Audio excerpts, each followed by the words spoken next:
एक श्री अखिलेश यादव, माननीय श्री अखिलेश यादव, माननीय नेता प्रतिपक्ष। कौन बोलेगा? आप बोलेंगे वर्मा जी? मान्यवर आप बोलेंगे जी, बोलिए प्लीज।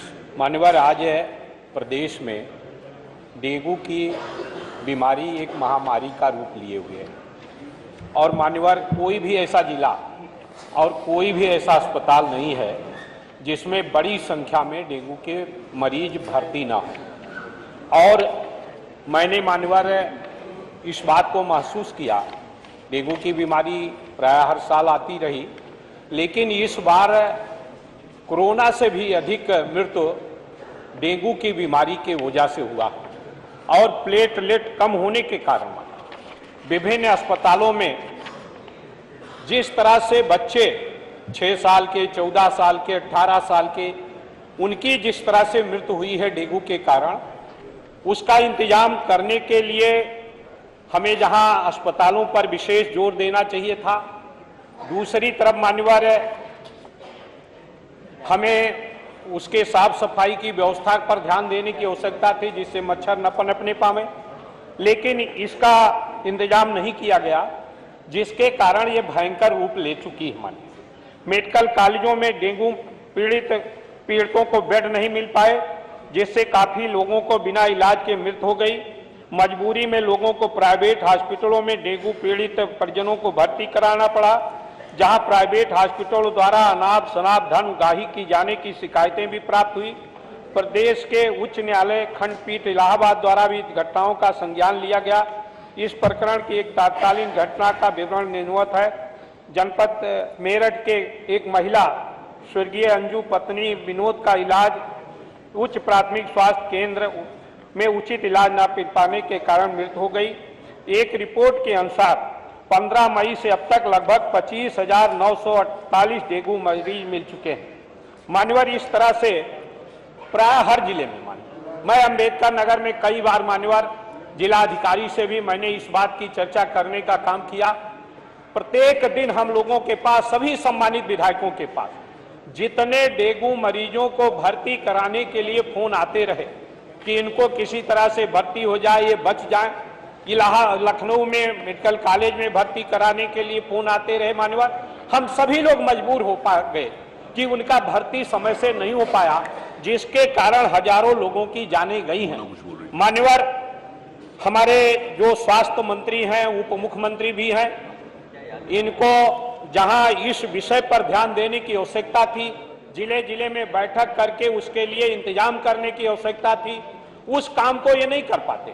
मान्यवर ये अपने सारी ऊर्जा कि कैसे सत्ता परिवर्तन हो इसमें खर्च करने का काम करते हैं, दूसरे विभागों पर ऊपर विशेष ध्यान देने का काम करते हैं।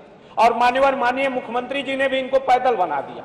इनके अनुसार इनका डीजी भी नहीं बन पाया, इनका डीजीएमई भी नहीं बन पाया, जिसके कारण स्वास्थ्य सेवाओं की ये बुरी दुर्दशा है मान्यवर, जिसके कारण इलाज नहीं हो पा रहा। ये बहुत महत्वपूर्ण विषय मान्यवर, निश्चित रूप से इस पे चर्चा कराने की आवश्यकता है मान्यवर। आज पूरे प्रदेश में सबसे ज्यादा भयंकर रूप ये ले चुका है मान्यवर, और प्रत्येक जिले में आपके सामने भी मान्यवर प्रत्येक दिन टेलीफोन आते होंगे, आपको भी विभिन्न मरीजों को भर्ती कराने की आवश्यकता पड़ती होगी।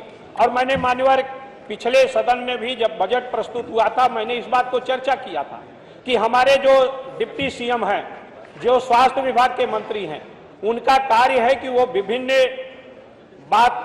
विभिन्न अस्पतालों की समीक्षा करने का काम करें, लेकिन उसके लिए उनके पास समय नहीं।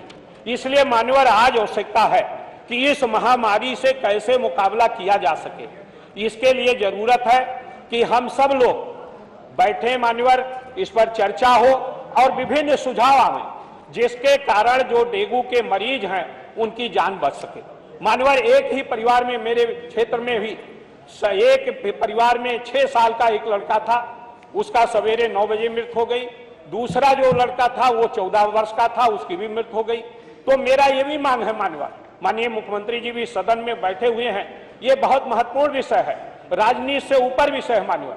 मैं ये चाहूंगा कि जो डेंगू से मृतक हुए हैं उनके परिवार को भी कम से कम 10-10 लाख का मुआवजा अवश्य दिया जाए, ऐसा मैं आपके माध्यम से मांग करना चाहता हूं। इस तरह से मान्यवर मैं आप सब से निवेदन करना चाहूंगा कि ये बहुत ही महत्वपूर्ण विषय है, इसलिए चाहूंगा एक तो जो प्राइवेट अस्पताल में हमारे मरीज डेंगू के जाते हैं, मेरा ये भी आपके माध्यम से शासन से चाहत है कि उन मरीजों को भी जो निजी अस्पताल में जाते हैं, उनको जो डेंगू के मरीज हैं, चूंकि ये महामारी का रूप धारण कर चुका है, उनके इलाज पर जो खर्च आता है उसको भी सरकार वहन करने का काम करे।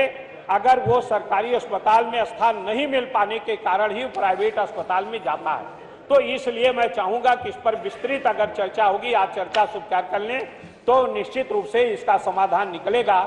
इसलिए मैं इस पर अपने विषय पर जोर देता हूं। धन्यवाद। माननीय आपका भी नाम है, नेता इनका नाम माननीय नहीं, नेता प्रतिपक्ष को तो मैंने सबसे पहले ही बुलवाया। अगर आप बोलना चाहें तो हाँ बोलेंगे तो आपका आप 3 लोगों का नाम है। बोलिए। अच्छा माननीय नेता प्रतिपक्ष का, वर्मा जी आपका और अतुल जी का, 3 लोगों का नाम है। 2 मिनट। माननीय नेता प्रतिपक्ष प्लीज। अध्यक्ष महोदय, माननीय सदस्य लालजी वर्मा जी ने बहुत